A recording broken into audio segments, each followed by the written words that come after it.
Next బుక్కల Lakshmi.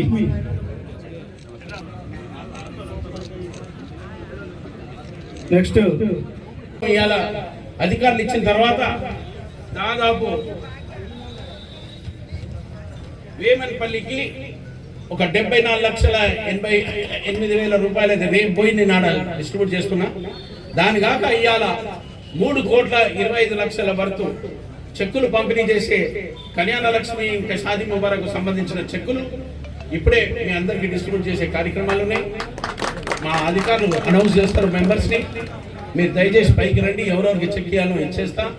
ఇచ్చిన తర్వాత కూడా ఈ స్కీమ్లో ఇంకా ఎంతమంది ఎవరెవరు ఎలిజిబుల్ ఉంటారో ఫ్యూచర్లో కూడా ఒక 3 నెలల తర్వాత మళ్ళీ ఇంకొక మీటింగ్ పెడదాం. అప్పుడు మా రేవంత్ రెడ్డి గారు ఉన్న ఇంకో కొత్త స్కీమ్ ఏమైనా ఇంకోటి గ్యారంటీగా స్టార్ట్ చేసే కార్యక్రమాలు ఉన్నాయి. ఈ తక్కువ 4 గ్యారంటీలు కూడా అమలైన తర్వాత కూడా కొత్త గ్యారంటీల కోసం కూడా తీసుకొచ్చి ఇక్కడ అమలు చేసేది ఒక పెద్ద ఎత్తున పెట్టుకున్నాం. ప్రజలకు ఒకటే, మున్సిపల్ అధికారులకు ఇప్పుడే మాట్లాడినా, మన బెల్లంపల్లికి సంబంధించిన మోరీ నాలలు అవన్నీ ఎంత బాధాకరమైన సమస్యలు ఉన్నాయి.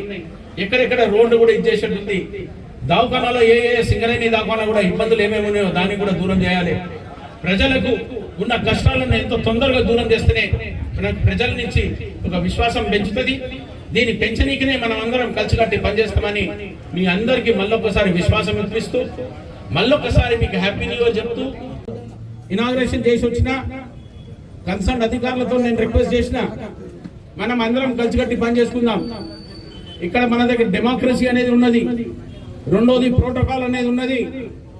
ఏ వ్యక్తి అయినా కానీ ఏ లెవెల్లో పనిచేస్తాడో, ఏ లెవెల్ ఎంకరేజ్మెంట్ కావాలనో మా ప్రభుత్వం దగ్గర నెపోటిజము, ఫేవరెటిజము, ఒక వ్యక్తిని పైకి తీసుకెళ్లి ఒక వ్యక్తిని కింద చూపు చూసుడు, ఒక వ్యక్తిని బాధ పెట్టుడు, ప్రజలకు ప్రత్యేకంగా బాధ పెట్టే ఆ సమస్యలు ఇప్పటిదాకా 10 ఏళ్ల సంది అయిన సమస్యల గురించి జనాలందరికీ తెలిసిన విషయము.